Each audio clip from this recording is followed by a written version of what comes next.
So the fifth angel blew his trumpet, and I saw a star that had fallen from heaven to earth. The key of the shaft of the abyss was open. It was given to him. He opened the shaft of the abyss, and smoke came out out of the shaft like smoke from a great furnace, so that of the sun and the air were darkened by smoke from the earth, and power was given to them like power that scorpions have on the earth. They were told not to harm the grass of the earth, or any green plant, or any tree, but the people who do not have God's seal on their foreheads. They were permitted not to kill them, but to torment them for 5 months. And their torment was like the torment caused by a scorpion.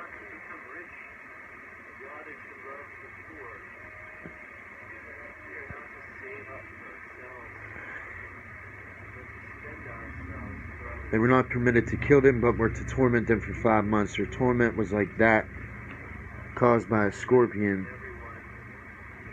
when it strikes a man. And in those days people will seek death and will not find it, and they will long to die, but death will flee from them. The appearance of the locusts were like horses equipped for battle. Something like gold crowns was upon their heads, and their faces were like man's faces. They had hair like women's hair, and their teeth were like lions' teeth. They had chests like iron breastplates, and the sound of their wings was the sound of chariots with many horses rushing into battle. And they had tails with stingers like scorpions, so that their tails, they had power to harm people for 5 months.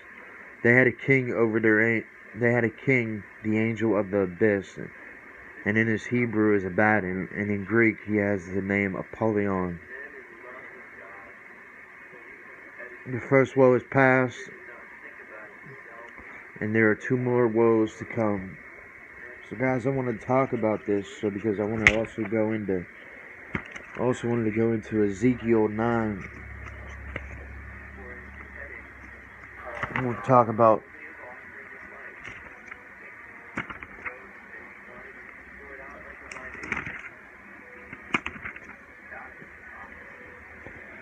So let's go into Ezekiel 9. Then he called to me directly with a loud voice, "Come near, the executioners of the city, each of you with the destruction weapon in his hand." I saw 6 men coming from the direction of the upper gate, which faces north. Okay, each with a war club in his hand, and there was another man among them clothed in linen, with writing equipment at his side, and they came and stood beside the bronze altar. Then the glory of God of Israel rose from above the cherubim when it had been to the threshold of the temple. He called to the man clothed in linen with the writing equipment at his side, "Pass through the city of Jerusalem," and the Lord said to him, "and put a mark on the foreheads." You seeing how this is starting to. You seeing how this is starting to make sense, okay? And he said, "Pass throughout the city of Jerusalem," the Lord said to him, "and put a mark." What was that mark on the foreheads? Well, that mark is the mark of God, okay? It's also on your hand too, because that is the mark of the beast, or that is the mark of God. And put a mark on the foreheads of the men who sigh and groan over all the detestable practices committed in it. He spoke as I listened to the others pass through the city after him and start killing. Do not show pity or spare them. Slaughter the old men, the young men, and the women, as well as the older women and the children. Do not come near anyone who has the mark. Now begin at my sanctuary. So they began with the elders who were in front of the temple. Then he said to them, "Do not defile the defile the temple, and fill the courts with the slain. Go." So they went out killing people in the city.